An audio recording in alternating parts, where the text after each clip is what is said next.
لا جلد بلد ولد جسد رسو جزو ونزو عظم له ولا جذب وصف عيب طاب بيت خصم له ولا مقارن له ولا مكاظم له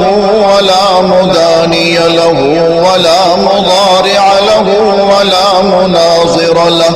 ثم نشهد أن لا إله إلا الله وحده لا شريك له من يشرك في ذاته وصفاته وعاداته وآياته